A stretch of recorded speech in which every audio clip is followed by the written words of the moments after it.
So ayan, may nag-message sa atin na kliyente. Gusto niyan tayong gumawa ng pool niya kasi gusto niya makasigurado. So uumpisa natin sa plan and design, and then after plan and design, of course, tsaka natin i-execute para mabigyan siya ng costing. At itong client na to nasa abroad, so hindi pa natin siya nami-meet. Pero gusto niya tayong gumawa. Isa sa mga follower natin, nanonood siya lagi ng video natin.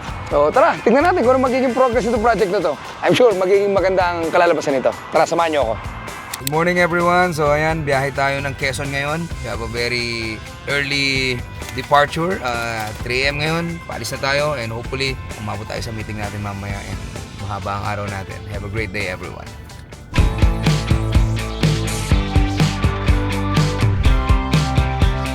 Ayan, nandito tayo ngayon sa project natin dito sa Quezon. So itong project na to, matagal na to. Actually, nakapag-down na yung kliyente rito.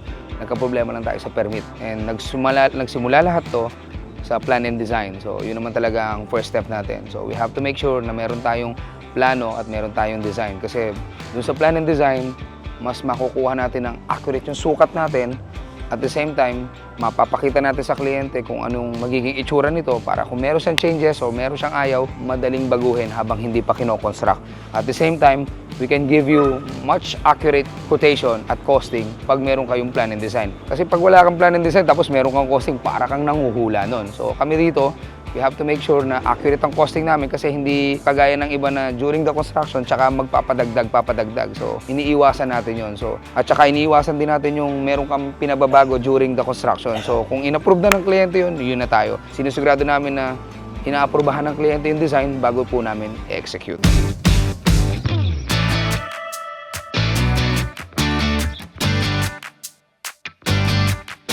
Ito yung ginagawa natin ngayon. So nag-ukay tayo. Punta rito. Pa-semento tayo ng platform yan. Kakasemento lang naman. Kaya kasi pag yung mga tao natin, no? Paad gabi na. Okay, alas 2 na. So ito yung nailatag natin.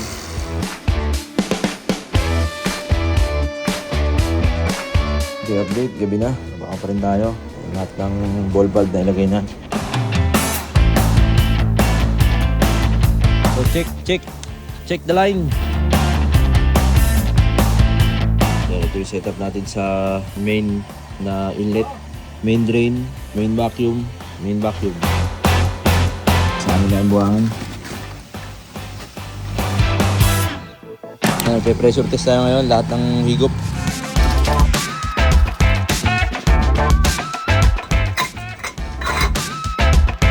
Ito yung tapos ang trabaho. So nakabit na natin lahat. Yung ating heat pump, mga ball valves, in saka out.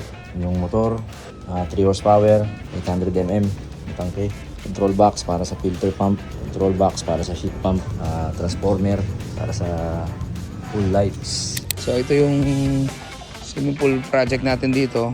Infinity to. Tapos meron tayong parang sunken dito. Heated to. So basically, papainitin natin yung buong pool nito. Nailatag na natin yung mga abang natin. And nakapag-formworks na tayo. First week or second week, makapagbuhos na tayo. So all set na rito. So from start to finish sa project na to. So mula umpisa sa atin to. So kung nakikita nyo, dapat po ang swimming pool monolithic. So kung nakita nyo po, nandiyan yung forma natin. Bakit kailangan monolithic? Dapat po walang putol yan. So mula doon sa taas hanggang sa baba, buo po yan.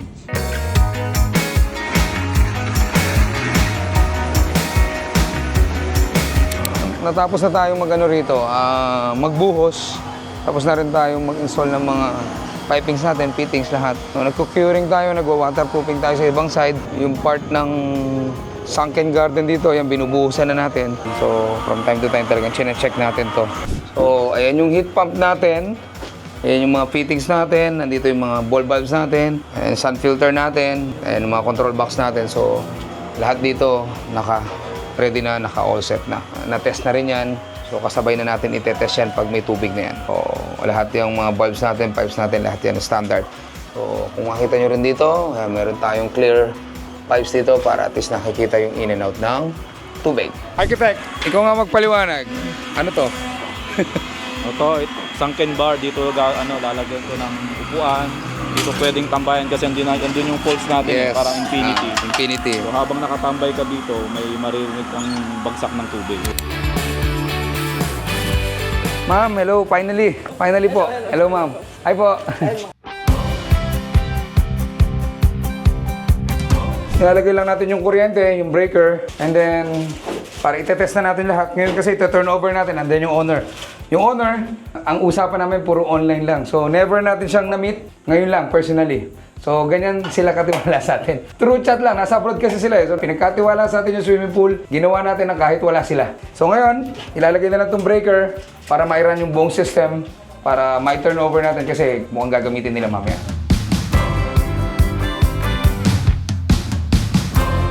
All set dito sa pump room. Nakita nyo naman kung gaano kaayos at wala kaming tulo ha. Hindi uso dito ang tulo. Okay? Sa iba may tulo kami, wala kaming tulo. Kamusta ma'am? Na ano ba? Na yung gusto mo, okay. Yung gusto mong itsura, ito yon. Okay, good. Kasi tagal natin pinag-usapan to eh. Ang hirap po hinanap yung text. May certain color scheme Yes, na yes, gusto yes. na. Makakatipid talaga ako kung sa kanila pag Yes, malaki. ayoko magkakaroon ng problem. Oo. Kasi may tubig to eh. Kasi ito yung business mo eh. Yes. Hindi naman ito lang eh. Parehas siya. Yan. Hindi ito pinunta nila eh. Ito. Swimming. Ito pinunta nila, swimming ka. Basta mamano lang kayo, ituturo namin lahat yan. Papaliwanag namin sa inyo lahat. Pag may ano kayo, concern kayo, message lang kayo. Wala namang problema yan.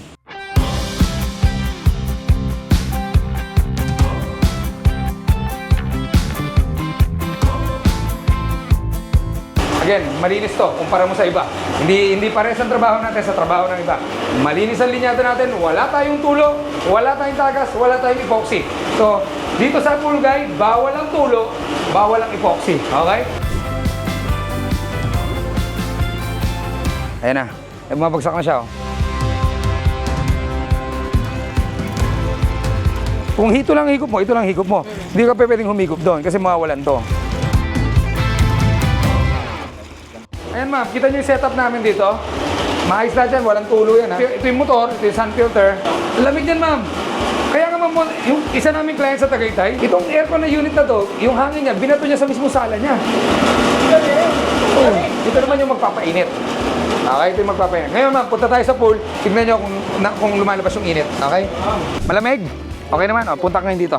Hindi, baka masigkapain mo siya, tapos gapang ka rito. Gapang ka, yan, sige. Yan yung heater. So yan, papainitin niya ngayon to. Naramdaman mo, mainit siya. So habang lumalamig doon, mainit to. Kaya sayang nga ma'am, kung nandito lang banda malapit yung ano natin, may babato natin yung lamig eh. Tandaan po, bawal pihitin na nakabukas yung motor. Importante itong mga ball valve na to, na napatente sila para pag nagbara sila, madali silang tanggalin, madali silang kalasin.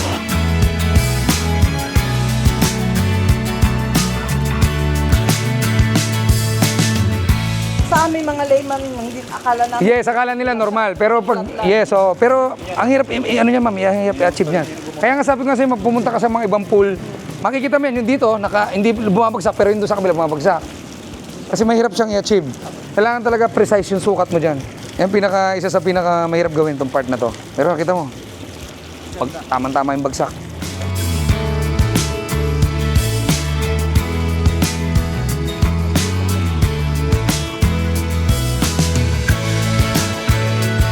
So ayan, nakikita nyo yung project na to. So from start to finish sa atin to, mula plan and design sa atin to. Itong sunken garden na to sa atin to, itong swimming pool na to sa atin to. And then nandun yung mga equipment natin. Kung nakita nyo, infinity to, ayan yung binabagsakan niya. So kita nyo, pantay na pantay yan. Bumabagsak, pantay na pantay yan. Ha? So yun yung mga return niya. Basically, yung client gusto niya minimalist lang. So kaya napaka minimalist lang nito. Ayan lang, puro return jet lang. And then meron lang siyang ano doon, infinity, at gusto niya lang umupo doon sa sunken garden habang naririnig yung bagsak ng tubig o yung mga binayad niya. So, makalat pa rito kasi lalandscape pa to, pero nakita nyo naman, pagkatapos malandscape to, sigurado maganda ang kalalabasan nito. So basically, ita-turn over na natin to kasi gustong magamit mamaya ng kliyente to dahil nandito silang lahat, galing silang ibang bansa. So gusto nilang magamit mamaya. So kaya ita-turn over natin to ngayon. Yung mga gilid natin, yung mga landscape, sila na magpapa-landscape niyan. That's a different story. Okay, pero dito, okay na tayo dito. And narinig nyo naman kanina, very happy si ma'am sa naging resulta nito. Kaya kung ayaw mo ng problema, ayaw mo ng sakit ng ulo, alam mo na kung sino hanapin mo. Okay? Ito si Tito Sai at your service.